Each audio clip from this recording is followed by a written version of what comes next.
the Yoga Sutras of Patanjali. In this video, we'll cover the first 3 sutras of the Samadhi Pada, the first chapter, so to speak, and go through their meaning. I have done some study with James Boag, and I highly recommend you check him out if you want to study this further. James Boag. He's a Sanskrit scholar. He's a British man, and he has an incredible depth and knowledge of the sutras and Sanskrit. So, the sutras can be defined as stitches. A sutra is a stitch. And it's a lovely way to think about the sutras as stitches that weave together fabric of our lives, really. These little stitches, one stitch at a time, as you learn them and integrate them into your life, becomes then the fabric of who you are. So the word sutras, think of them as these threads that are weaving together fabric of unity and health and well-being. So it is said to be a text that encodes the teachings of yoga, it's a yogic code. And that is what brought me to the practice, really, through my own healing journey, searching for a code, kind of like a guidebook. We're not born with how-to manual for ourselves and our lives. And I was searching for that. And there are the Yoga Sutras. It is a miracle mirror text, James Boag describes, in that you keep looking in more and more, like a mirror. You're looking in and in and in, keep revealing more and more back. And it's an ongoing study, a lifelong practice of inquiry. So, the Yoga Sutras, the first one in the chapter, Samadhi Pada, which is the chapter on Samadhi, defining yoga and its characteristics, and discusses problems encountered in reaching the state of yoga. So it talks about the limitations or the problems that come up, and also solutions, the way these problems can be handled. Each sutra is presented in the Devanagari script, which is a transliteration of Sanskrit. So the first one, Atha Yoga Anushasanam. Atha, A-T-H-A, is an auspicious word. It's the beginning. It's the spark. Atha Yoga Anushasanam. And please forgive my pronunciation there, and look into the pronunciation of these further if you wish. So, Atha Yoga Anushasanam, it is now we begin the practice of yoga. Atha, now. And again we come to the mat, again and again, to the breath, to the now. So and here begins the authoritative instruction on yoga. The second one, probably one of the more famous ones, maybe I guess you could say, is Yoga Chitta Vritti Nirodha. Yoga Chitta Vritti Nirodha.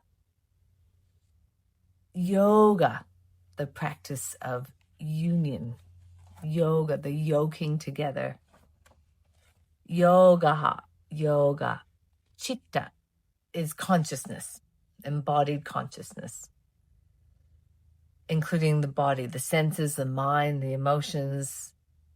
In Sankhya philosophy, it's also related to the tattvas, which are like the elements of the earth and of our bodies.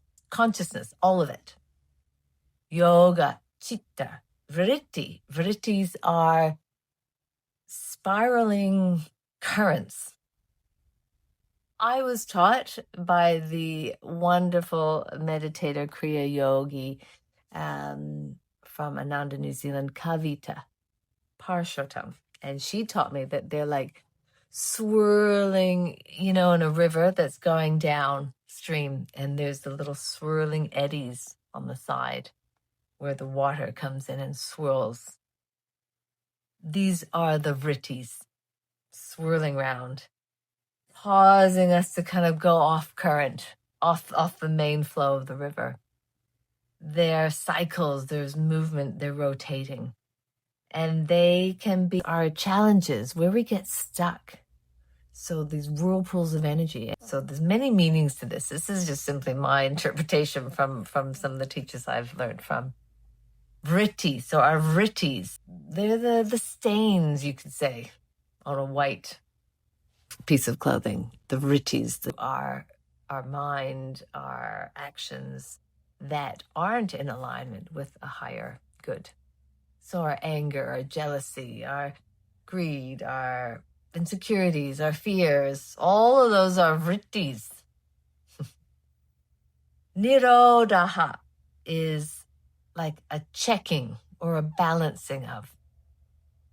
So through yoga, we bring harmony and integration to ourselves and bring cohesion. And it is a path of allowing the river to flow, or this river flowing of your life, and get into that flow without being sidetracked by all those little whirlpools, the vrittis. So that's how I see it. I see it as that. Yoga Chitta Vritti Nirodha. The third one,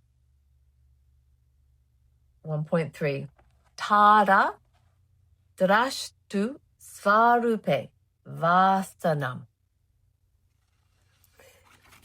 I'm also referring here to the Heart of Yoga Disakachar.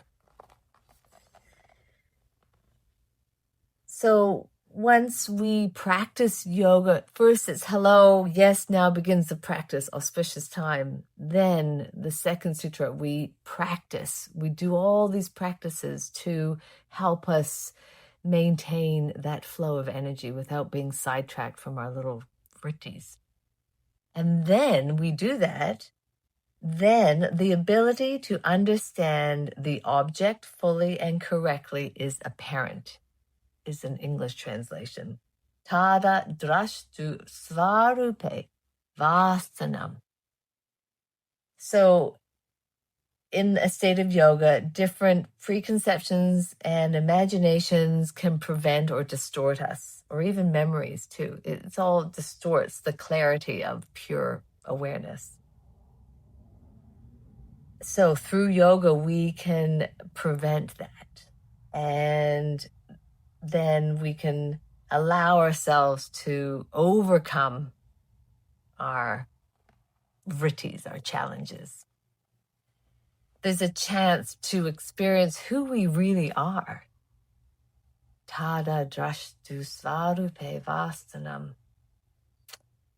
Our energies can align with our true experience of life into an integrated reality that's not pulled off by all those vrittis,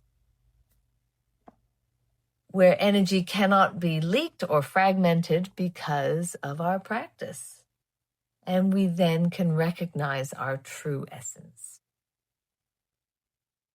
So those, that's 1.1, 1.2, 1.3, that is the foundation. And if we can begin again and again and come to our practice of yoga, if we are able to work through the systematic processes of yoga, we can let go of our attachment, so to speak, or vrittis, issues in the tissues, and live in a way to fully experience who we are. And that to me sounds like something worth following, worth doing. So, the wisdom in those 3 sutras, and we've only just scratched the surface. So I hope you've enjoyed that little synopsis. Delve in and back to them, and I do encourage you to actually just hear the Sanskrit. You can go on like Google Translate and put in the sutras and it'll say it. You can find the real Sanskrit pronunciation of those. And it can be something you can incorporate into your classes if you're a teacher. I have found personally that, even just a little bit of that information at the beginning of a class, just to say, hey, look, this is the first sutra. This talks about the practice of now, and now we start yoga. Things like that. Just integrate it into your teaching, into your lives, and we'll see you again.